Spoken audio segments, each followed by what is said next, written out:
Hello, I'm your host, Peter Komendowski, and welcome to Surviving Bad, where we explore Iowa stories of survival, hope, and inspiration.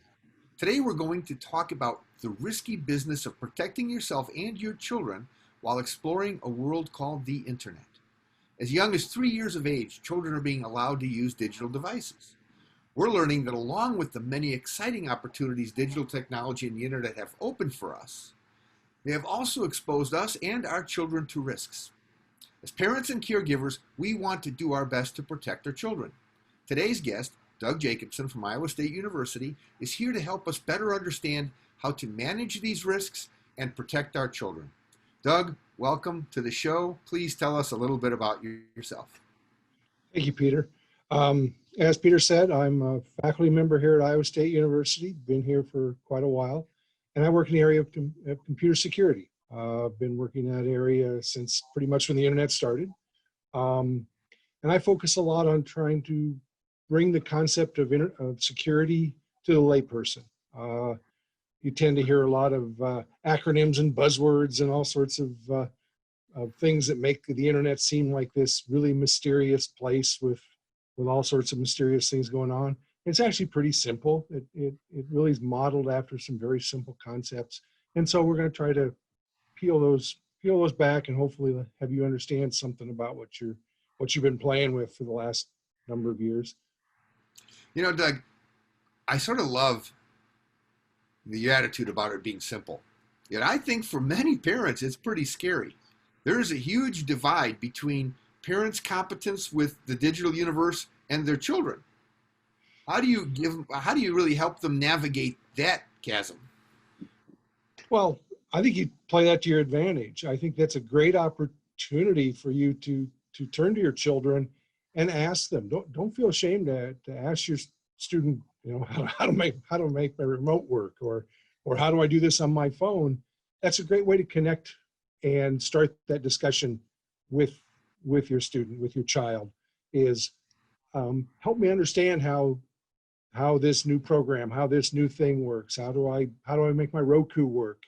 Even if you completely understand it or sort of, it's still use that as a tool to build that bond. I still at my son, I still ask him now and then for how certain computer things works because he plays in a different world of computers than I do. And so it's a great way to use that as a bridge. Well, is there some validity that though children might be very happy to help their parents with their technological world, that maybe that children are somewhat secretive about the world that they live in? Yes, there is some of that. Some of the new apps and some of those things, I think the kids, I think they're apprehensive, they don't want their parents to be, Facebook's out of vogue for kids, but they're reluctant to have parents be part of their those particular worlds. Again, building that rapport, it's something you want to try to be part of their various online accounts.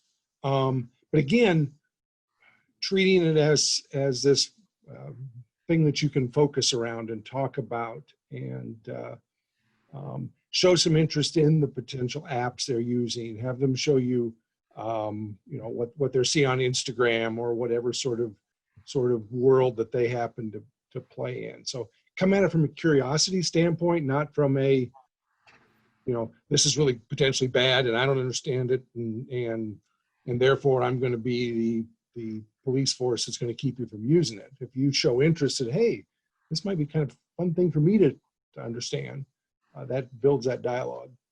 So we've got a good look at maybe that relationship with teens. Now we're learning that there's some risks in excessive media use, that there are a lot of predatory activities in the media. I mean, not necessarily predatory like life or death, though those exist as well. But there are a lot of these lessons that though we wouldn't be able to employ them very well with our teens because they're so far ingrained into this lifestyle. But with younger children, we have a lot more options in what we're learning. Are we not? Yeah, I think the younger children, you have a little more ability to mold what they're looking at and having those discussions. You have, of course, the opposite side that they don't necessarily always understand what could be dangerous and what's not. So that balance of Again, we don't want to scare them. This is a great tool. It's always hard to instill non-trust. Mm-hmm. And I'm not saying that's what you really try, but that's a fine line you're walking, is that they need to view everything they see, everything they do with a bit of skepticism. And the beauty of the child is that innocence and that trust. Yeah, that's right. So it's really, that's the toughest line I think you have to walk as a parent, is the beauty of the innocence versus what they may run across. Now, really young children, especially if you start them out young, you can put those barriers around it. You can use technologies that sort of restrict what they do, and they kind of grow up with that. It's much harder to, of course, enforce those as the kids get older and start to. Yeah, let's hit that after the break. We're going to take a short break, and when we come back, we're going to continue the conversation about internet safety and children. You don't want to miss this. See you after the break.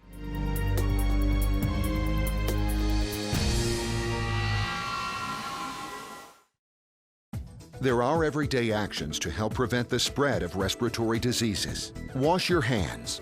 Avoid close contact with people who are sick. Avoid touching your eyes, nose, and mouth. Stay home when you are sick. Cover your cough or sneeze. Clean and disinfect frequently touched objects with household cleaning spray. For more information, visit cdc.gov/COVID-19. This message brought to you by the National Association of Broadcasters and this station.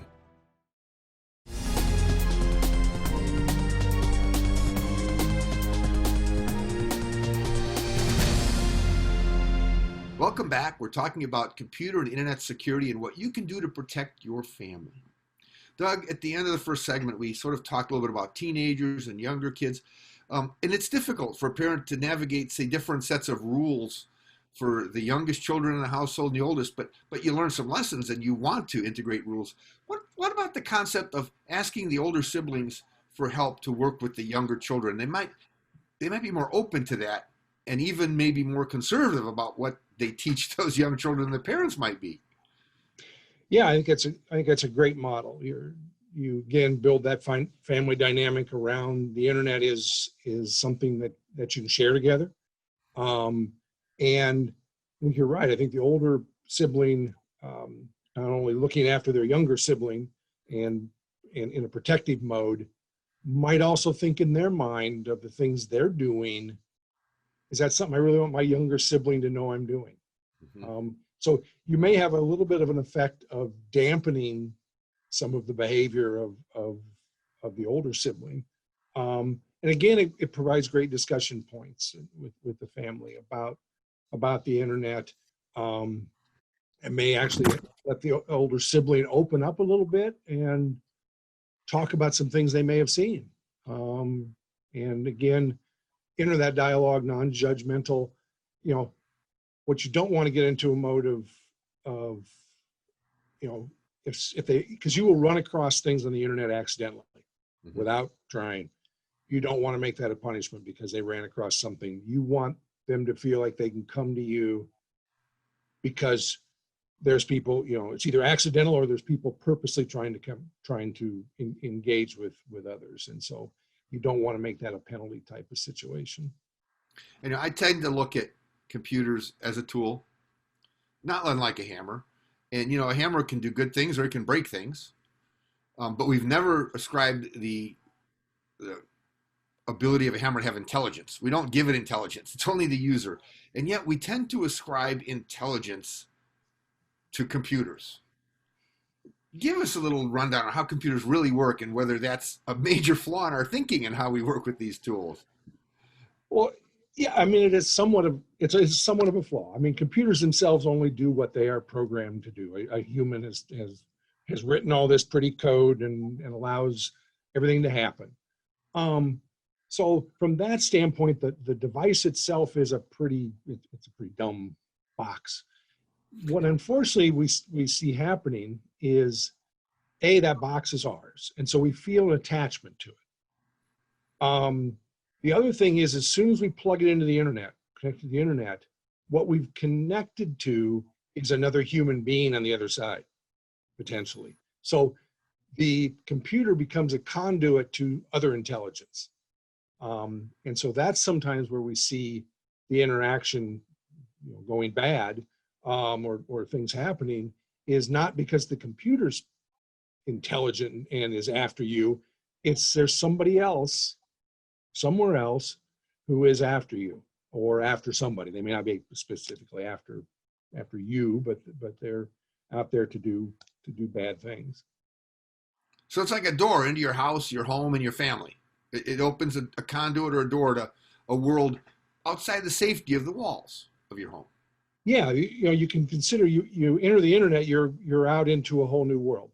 So you've left your home and you're wandering around on the internet. You're certain, the web, whatever you're doing on the internet, you're out wandering around, interacting potentially with other people you may know, people you don't know. And so you have to treat that interaction the same way you treat face-to-face interaction. People you know, people you don't know, situations you're comfortable with, situations you're not. Unfortunately, again, since it's our own personal device, we tend to not think about the fact that there's other people on the other side. So we still feel like we're in our house, even though we're not. So you talk to children, you say, don't talk to strangers, and yet you put them in a computer, and everybody they talk to is virtually a stranger. Yep. Changing those rules. That's true. And you need to explain to them potential boundaries. There's situations where the strangers that you're talking to, the community that you're building is harmless. And it's just, you're interacting with a different group of, when you start school the first time, everybody's a stranger. And so you can't treat it as, you're not allowed to talk to anybody on the internet. Okay. Certain applications, certain things, I know there's some kids that are into gaming environments. There's a lot of interaction that goes on in gaming type of environments. My wife and I, my oldest, my son, was very much into gaming as he was growing up. And he was communicating with people all over the world. And we kind of, at first, were very apprehensive about that. But the mode in which he was doing it was harmless. We limited the amount of time he could be on the game, but he was talking to people from other cultures, from other backgrounds. And so it was kind of an interesting world he'd put himself in. But again, with moderation. So for a parent, what's the first thing? Actually, let's take a little break and come back and talk about what's the first thing that parents need to do to set up a form of internet security to keep their kids safe. We'll see after the break, the virtual world, the internet, surfing, daily tasking, social media, gaming, entertainment, it's not without risk. And today, we're learning how to manage those risks better. See after the break. You don't want to miss this.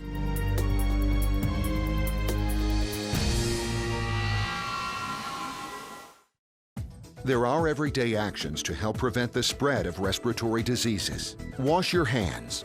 Avoid close contact with people who are sick. Avoid touching your eyes, nose, and mouth. Stay home when you are sick. Cover your cough or sneeze. Clean and disinfect frequently touched objects with household cleaning spray. For more information, visit cdc.gov/COVID-19. This message brought to you by the National Association of Broadcasters and this station.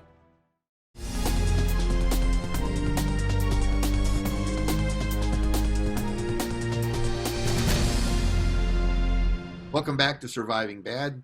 We're talking about how lives have changed and how current events have influenced people's internet behavior. Basically, put us on the internet a lot more. Let's ask Doug a little bit about what you can do to keep your home safer. Yeah, there's really kind of divided into two pieces, I guess. One is trying to keep your computer and your devices safe from malicious activity. We hear a lot about malware and ransomware and all this stuff is in the news. Well, it was in the news a whole lot prior to the pandemic, but all this stuff's in the news a lot. And there's a lot of good technologies, virus scanners. Pick one, doesn't matter. Whatever one you like, whatever, you just have one installed. Backups, because the last thing you want to do is lose all your pictures from family vacations, etc. So some are simple technologies. When you're actually using the internet, passwords, use good passwords. Now, this is where you get into a little bit of trouble with the younger kids. They're not going to remember a 40-character password with and so typically their systems also don't really require a lot of passwords. But as you start getting into banking and those types of activities, then passwords, what they call multi-factor, which you probably may have run across, where it sends you a little code on your phone. Definitely want to do that when you're doing any kind of banking. So those are good things to do from a quote technology standpoint. If you have a wireless in your home, make sure your wireless has a password. The other side of internet safety is, as we talked earlier, is interacting with the people on the other side of the internet. Whether it be email, you get email messages that you've won the European lottery. You get that type of, you may go into social pages and start to interact with people. So now you're interacting with a person, and technology is not always going to help you when you're interacting with an individual who's intent on doing some harm. We see and we hear the horror stories of kids ending up in human trafficking, getting exposed to ultraviolence, pornography, and things of that nature. That's a little bit more complex than just a password on your router and everything else, because that's the natural curiosity of a child where they interact. What kind of tools, are there effective tools out there for that kind of blocking at a home? Can a parent take control of the internet well enough to keep a lot of that stuff out? A parent can take control from a child who innocently runs across that. There are technologies that can help prevent that, whether plugins in the browsers and other types of technologies. Where you get a child who is absolutely intent on exploring that space, it becomes much more difficult, because any technology it can be potentially defeated. So that gets back to building this rapport with your child, and because again, if they're bent on exploring that world, it gets a lot tougher for you to put technologies in place that can prevent that. You made a comment about even computers need a bedtime. I hate to ask in your opinion, but in your opinion, do you think it's wise for parents, if children are living in the household, and that means teenagers, for them to put a bedtime on it, to take the computers and cell phones out of the rooms and actually have a chunk of nighttime where they don't have that access? Yes, and I think that's something we need to model also as parents. Many are working at home now. I'm guilty of this. My when I come home, I open my laptop up and there my email sits, and it's like Pavlov with the dog. The thing beeps, and I'll have a tendency to get up and go look at the email. I myself don't do a good job of just closing the computer and putting it to bed. We need to do more of that. Go out, leave your cell phones in the car. Again, we tend to rely on some of those devices for safety reasons. So I'm not saying you always want to be without those sort of technologies, but turn them off, turn them down, put them to bed. Now that brings up an interesting point, that these risks we're talking about are not just children, that we have a lot of adults that are getting lazy with passwords, that are maybe surfing things that they shouldn't be, or spending money they should, who knows? But this is not just limited to telling children what they were protecting children. Adults have to model their behavior, because children mimicking adults today, it's not uncommon to see parents on their cell phones as much as a child in public. Oh, yes, cell phone or at home on the tablet playing game. Yeah, we're as guilty as the children are. So, it's a little hypocritical in some sense to tell your kid to put their computer to bed, and then you're sitting there on yours. So that should be a family event of, hey, hours we don't play with technology.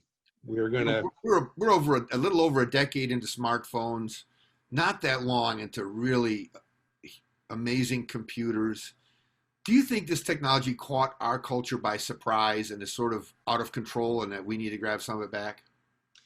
Yeah, I think, it definitely caught it caught our generation by a lot of surprise. You know, the younger generation have kind of grown up with this rapid expanse of technology. But yeah, I think the large number of people on the internet, the ease at which we can possess this technology, the low cost barrier to possess this, the ease at which, you know, everybody from grandma to the 3-year-old can use it. Yeah, we're a little caught off guard. Well, we're going to explore that a little bit more after the break. And we're going to invite Doug to share some final comments and some good advice that you can use in your home with your family and friends to help make your life on the web safer and hopefully your life happier. See you after the break. You don't want to miss this.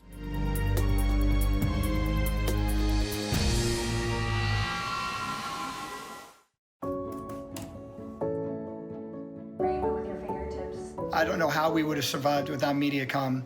We have 5 kids, my wife and I, and we have Mediacom for all of our internet and all of our cable services. So I'm stuck in my house, but at the same time, I'm connected to people all over the world, and it's been fantastic.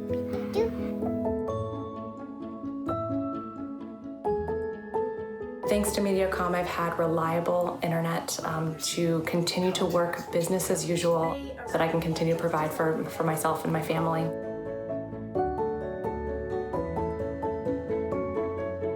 Right now, we all feel like the world is in a standstill. The internet has played a huge role in allowing us to stay connected to our jobs and the kids' schooling online and finding fun and creative ways to stay connected with the ones that we love. We couldn't do it without Mediacom.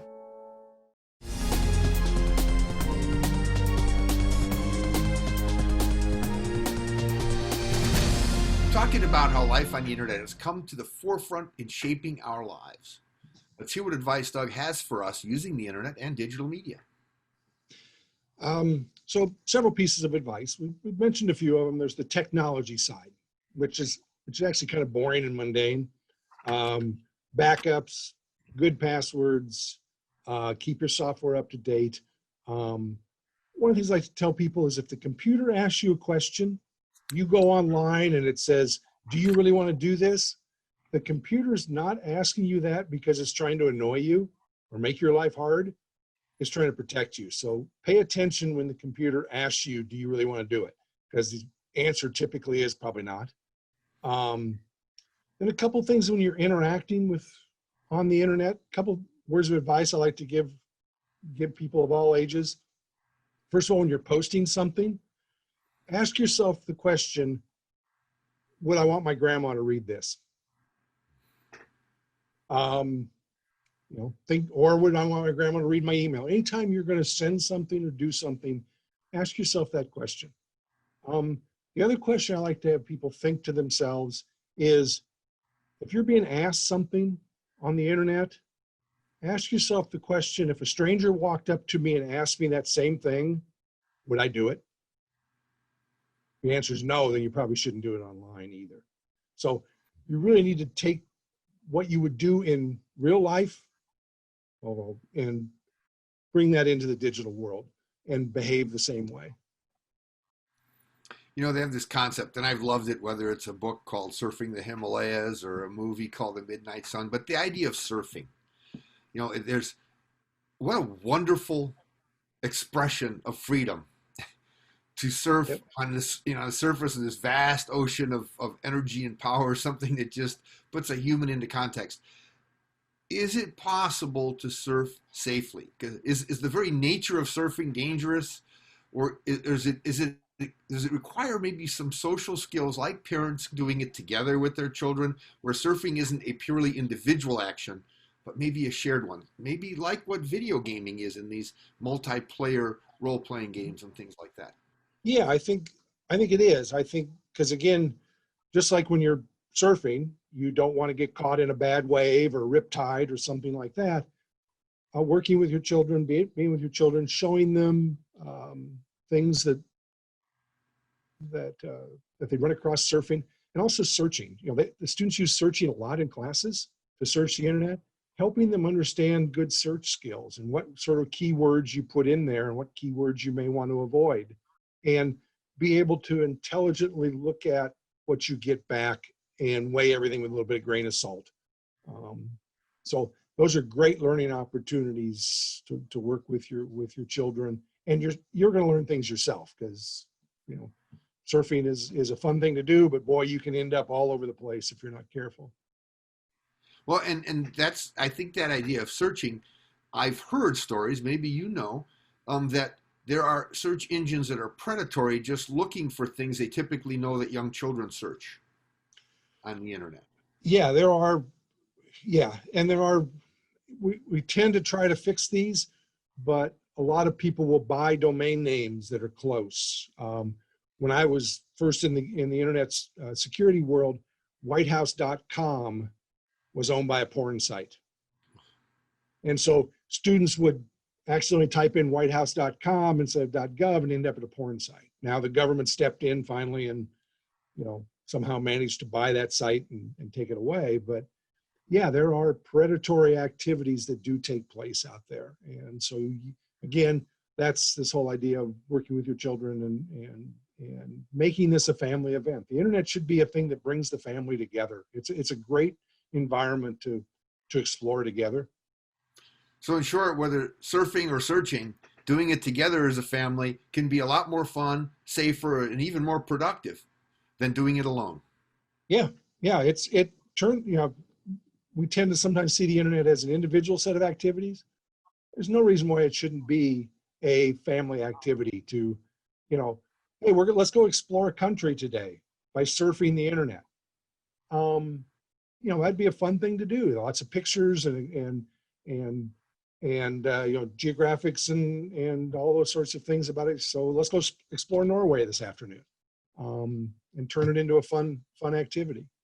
I think that's a great note on which to end the show today. Thank you very much, Doug, for joining us. And thank you all for joining us today. You can go to our website, ahealthyiowa.org, for more information, or look at the credits on the show and find out how to find out more about Doug's programs. Keep your eye on Mediacom MC22 for our next episode of Surviving Bad, where we explore Iowa's stories of survival, hope, and inspiration. On Mediacom MC22, your local programming leader.